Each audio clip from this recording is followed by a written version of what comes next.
ప్రణీత్ రావు అని ఒక అధికారి చేసి ఇవాళ అరెస్ట్ అయ్యి జైల్లో చెప్పకూడదు తింటున్నాడు.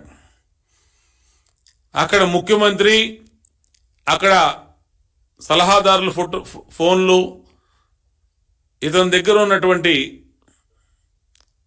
సాఫ్ట్వేర్ ద్వారా ఇక్కడ ఇద్దరు కొన్నారు. అప్పుడు కేసీఆర్, జగన్మోహన్ రెడ్డి అన్నదమ్ములు ఇద్దరు పెగాసస్ సాఫ్ట్వేర్, దాని ద్వారా ఇద్దరు కూడా తమ ప్రత్యర్థుల ఫోన్లు అక్రమంగా వింటున్నారు. ఇవాళ ఈ రాష్ట్రంలో ఫోన్లు ట్యాపు నిరంతరం జరుగుతున్నాయని సాక్షాత్తు పెద్దిరెడ్డి ఇదిగో ఈ పేపర్లో స్టేట్మెంట్ ఇచ్చాడు.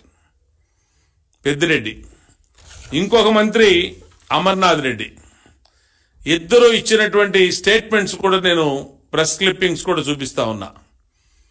అంటే ఈ రాష్ట్రంలో ఫోన్ ట్యాపింగ్ జగన్మోహన్ రెడ్డి ప్రభుత్వం నిరంతరం చేస్తా ఉంది.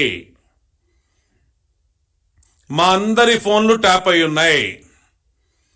ఆఖరికి ఇప్పుడు స్టేట్ ఎలక్షన్ కమిషన్ ఫోన్ కూడా ట్యాప్ చేస్తా ఉన్నారు. అధికారుల ఫోన్లన్నీ వింటున్నారు. ఎన్నిటి మీద సాక్ష్యాలు, రుజువులు ఇంతకన్నా ఏం కావాలి? మంత్రి పెద్దిరెడ్డి ఇచ్చిన స్టేట్మెంటు, మంత్రి గుడివాడ అమర్నాథ్ ఇచ్చిన స్టేట్మెంటు, డేటుల వారీగా 23/3/22 మంత్రి అమర్నాథ్ ఇచ్చాడు. 11/5/2022 పెద్దిరెడ్డి రామచంద్రారెడ్డి ఇచ్చాడు.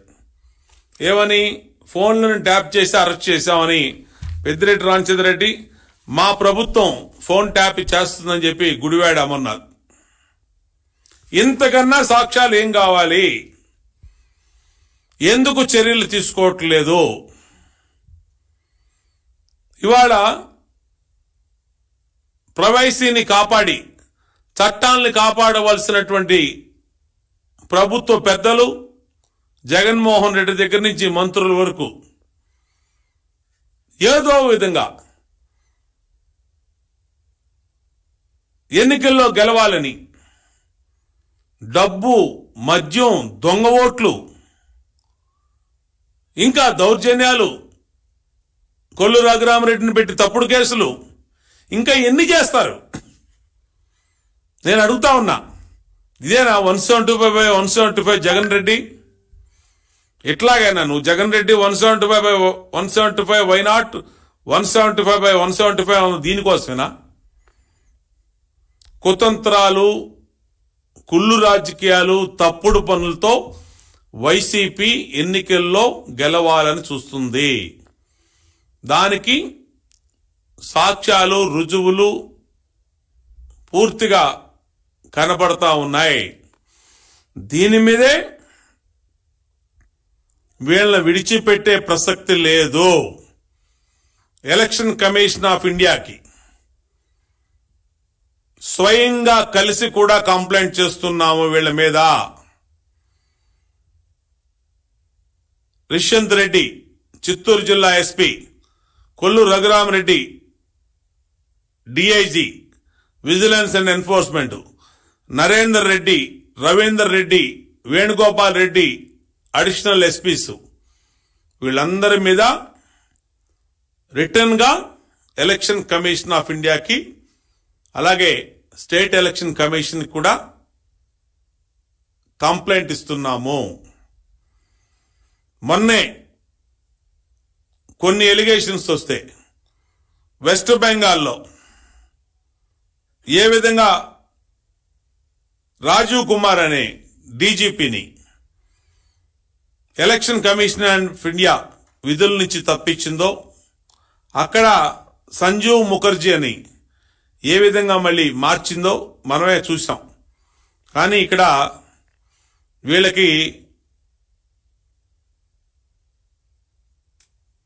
వైసీపీ మరి కులపిచ్చిలో ఉన్నారా వీళ్ళు? రిషంత్ రెడ్డి, కొల్లు రఘురామరెడ్డి, నరేందర్ రెడ్డి, రవీందర్ రెడ్డి, వేణుగోపాల్ రెడ్డి, లేదంటే మగతి ఆ పార్టీ పిచ్చిలోనో కుల పిచ్చిలోనో పోస్టింగుల పిచ్చిలోనో ప్రమోషన్ల పిచ్చిలోనో జగన్ చెప్తున్నటువంటి మళ్ళీ మేము 175 వస్తామని చెప్తున్న పిచ్చిలో ఉన్నారో వీళ్ళకి కనపడతలేదో తెలియట్లేదు. కానీ ఈరోజు ఐపీఎస్ రూల్స్ కు బదులు వైపీఎస్ రూల్స్ ని అమలు చేస్తా ఉన్నారు. పక్కాగా ఒక ఆల్ ఇండియా సర్వీసెస్ అధికారులైనటువంటి వీళ్ళు, రాజ్యాంగం మీద ప్రమాణం చేసి ఉద్యోగం బాధ్యతలు చేపట్టిన వీళ్ళు, రాజ్యాంగాన్ని చట్టాన్ని అమలు చేస్తామన్నటువంటి వీళ్ళు ఇవాళ ఐపీఎస్ ను వదిలేసి వైపీఎస్ ని వైఎస్ఆర్ పార్టీ తీర్మానాలను అమలు చేస్తూ వైఎస్ఆర్ పార్టీ యొక్క అదుపు ఆజ్ఞల్ని అమలు చేస్తూ రాష్ట్రాన్ని భ్రష్టు పట్టిస్తా ఉన్నారు. వీళ్ళని ఎలక్షన్ కమిషన్ ఆఫ్ ఇండియాని వెంటనే డిమాండ్ చేస్తున్నాం. వెంటనే వీళ్ళని విధుల నుంచి ఒక్క గంట కూడా వీళ్ళు ఆ విధుల్లో పనిచేయడానికి అనర్హులు. వీళ్ళని తొలగించాలి. ఎవరైతే అవసరమైతే ఇతర రాష్ట్రాల ఐపీఎస్ అధికారులను వేసి ఈ ఆంధ్రప్రదేశ్ రాష్ట్రంలో జగన్మోహన్ రెడ్డి ఆపద్ధర్మ ముఖ్యమంత్రిగా ఉన్నటువంటి ఈ రాష్ట్రంలో ఇతర రాష్ట్రాల నుంచి ఐఏఎస్ ఐపీఎస్ అధికారులు వేసినా ఇక్కడ ప్రజాస్వామ్య బద్ధకంగా ఎన్నికల కమిషన్ ఆఫ్ ఇండియా ఇచ్చినటువంటి నిబంధనలు పాటిస్తూ ఎన్నికలు జరిపించాల్సిన బాధ్యత election commission of India, state election commission మీద ఉంది. కొక్కల అక్రమాలు రోజుకోటి బయటపడతా ఉన్నాయి. ఇంకా election commission of India, state election commission ఫోన్లు కూడా ట్యాప్ చేస్తున్నారంటే ఎవరికి రక్షణ ఉంది ఈ రాష్ట్రంలో? చంద్రబాబు నాయుడు గారి ఫోను, పవన్ కళ్యాణ్ గారి ఫోను, పురంధేశ్వరి గారి ఫోను, మా ఫోన్లు, ఇంతమంది ఫోన్లు ట్యాప్ చేస్తూ దానికి ఒక ప్రత్యేక పోలీస్ అధికారులనే పెట్టి ఈ విధంగా చేస్తున్నారంటే ఇంకా ఈ రాష్ట్రం, దేశం ఎటుపోతా ఉందనేది ఒక్కసారి ఆలోచన చేయాలి.